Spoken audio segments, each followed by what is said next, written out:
As to the voices you heard, all of them are government service professionals. I respect their service to our country, all the people that were called as witnesses. But what they don't get is Trump. See, all of us know the guy. And when they tell us that we betrayed the Ukraine because we froze the aid for a certain amount of days, future aid, and that Donald Trump basically betrayed the Ukraine and put all the Ukrainian soldiers at risk, I don't buy that because I've been there. And I've seen the difference of the Trump administration versus the last administration. And they said this was vitally important. It's 10% of the Ukrainian budget, military budget. What they don't get, that Donald Trump doesn't like the fact that the United States is not only having to increase spending now, but we're taking 10% of the Ukrainian budget and giving it to the American taxpayer. They don't get that President Trump would like France and Germany and other people to do more. They have foreign policy differences with this president. They don't get where he's coming from. And I find myself on the other side siding with them a lot against the president, but I do respect the fact that he believes that somebody should not accept as a status quo that we're going to give the Ukrainian military 10% of their budget in perpetuity. If you don't understand that, you don't understand Trump's motives. Now, as to betraying the Ukraine, I've got a different view of that. Hopefully other people will talk about it.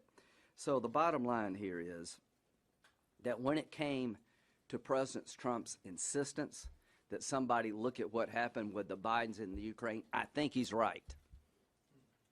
I think somebody should, not a partisan politician, because if you spend any time looking at the public record, this is not right.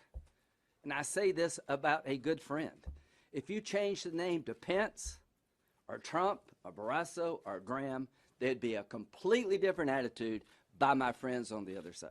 I can only imagine if a Republican vice president given the charge to clean up the Ukraine, this happened. There would be investigation upon investigation, and they would deserve the scrutiny. So what's going to happen here is that we're going to sit among ourselves when this is over and ask the question and give our own view. Did President Trump corruptly ask for the Bidens to be looked at? I'm going to look at them. Are you going to impeach me? Because somebody should. And I prefer it not to be me. I'd prefer it to be somebody like Mueller that we could all trust, because it's important to never let this happen again. This is not good foreign policy. This is not good government. So look forward to hearing what they have to say today, and I'll end on this. Schiff has done a good job, I think. I've said that. But his closing summary was different. He told me that I have to get rid of this president now because I can't trust him to do what's best for the country, because he'll only do what's best for Donald Trump. That decision needs to be made by the voters, and here's how I'm going to make that decision. I trust Donald Trump to do what's best for the country.